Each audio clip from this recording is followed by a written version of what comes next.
दहिसर एकसर गावातील महापालिकेचा 7 एकर भूखंड खितपत पडलाय। महानगरपालिकेने अव्वाच्या सव्वा किमतीमध्ये हा भूखंड खरेदी केला। मात्र या ठिकाणी हॉस्पिटल किंवा खेळाच्या मैदानाबाबत कोणतीही पावलं उचलली न गेल्याने आता प्रश्न उपस्थित करण्यात येतोय। माजी खासदार गोपाळ शेट्टी याबाबत आक्रमक झालेत। ते मुख्यमंत्री देवेंद्र फडणवीसांना याबाबत पत्र लिहून कथित घोटाळ्यात सामील असणाऱ्यांवर कडक कारवाई करण्याची मागणी करतात। 2011 साली कल्पेश अजमेरांनी ही जमीन 2.97 कोटी रुपयांना खरेदी केली।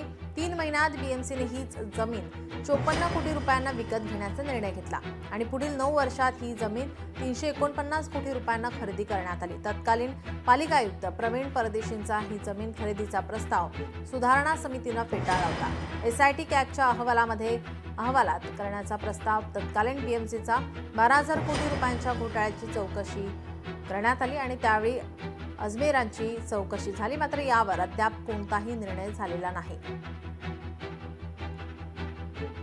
374 कोटी रुपये दिल्यानंतरही आताच्या स्थितीत महानगरपालिकाही काही करत नाहीये।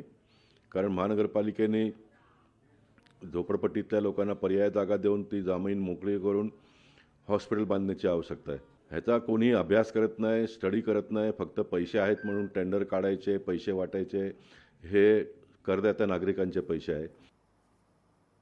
दरम्यान दहिसरच्या या जमिनी संदर्भात आढावा घेतला आमचे प्रतिनिधी उमेश करंजकर यांनी। पाहूयात।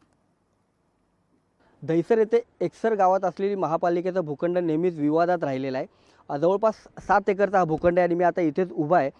हा जर आपण पाहिला तर हा तो सगळा भूखंड आहे जिथे आता सगळीकडेच आपल्याला झोपड्या दिसतील। गेल्या अनेक वर्षापासून हे झोपडपट्टी धारक जे आहेत ते इथेच राहतात। मात्र हा भूखंड जो तो नेहमीच विवादात राहिलेला आहे। खास करून आपण जर पाहिलं तर महापालिकेचा हा भूखंड अजमेरा बिल्डर्सला महापालिकेनेच 3 कोटी रुपयाला विकला। मात्र त्यानंतर 3 महिन्यानंतर या सगळ्या संदर्भात त्यांची पुन्हा एकदा बोलणी सुरू झाली आणि एकूण 3 महिन्यानंतर 54 कोटीला हा भूखंड दिला जाईल अशा प्रकारची चर्चा झाली। मात्र त्यावेळेसही हा व्यवहार झाला नाही आणि त्यानंतर 9 वर्षांनी म्हणजे जवळपास 2020 मध्ये हाच भूखंड अजमेरा बिल्डर्सकडनं खरेदी करण्यासाठी त्याची किंमत झाली होती त्यावेळेस 350 कोटी। म्हणजे हा सगळा गौड बंगाल नेमका आहे काय यावर आणि त्यावेळेसही राजकीय प्रश्न उपस्थित केले गेले। एकूणच जर पाहिलं तर त्यावेळेस पालिका आयुक्त प्रवीण परदेशी यांनी हा जमीन प्रस्ताव जो आहे तो पालिका सुधारणा समिती यांच्यासमोर ठेवला होता। मात्र त्या सुधारणा समितीने हा जो प्रस्ताव आहे तो फेटाळून लावला होता आणि त्यानंतर जवळपास या कॅगचा अहवाल या सगळ्या संदर्भात समोर आला। कॅगच्या अहवालातही सांगण्यात आलं होतं की महापालिकेचे 1200 कोटी रुपये या सगळ्या संदर्भात अडकलेले आहेत। त्यामुळे याबाबत चौकशी होणं गरजेचं आहे आणि त्यानंतर एसआयटीची चौकशी लावली आणि या एसआयटीच्या चौकशीत अजमेरा बिल्डर्स यांची देखील चौकशी करण्यात आली होती। जवळपास त्यांचे जे मुख्य बिल्डर्स आहेत अल्पेश अजमेरा यांची 3 दिवस चौकशी करण्यात आली। मात्र अद्याप या सगळ्या संदर्भात काही निर्णय झालेले नाही। त्यामुळे या भूखंडाबाबत लवकरात लवकर निर्णय व्हावा अशा प्रकारची चर्चा आता राजकीय वर्तुळात व्हायला लागले। त्यामुळे आता या सगळ्या भूखंडाबाबत काय निर्णय घेतला जातोय याकडे सगळ्यांचं लक्ष असणार आहे। कॅमेरामन राजेश सोबत उमेश करंजकर, लोकशाही मराठी, मुंबई।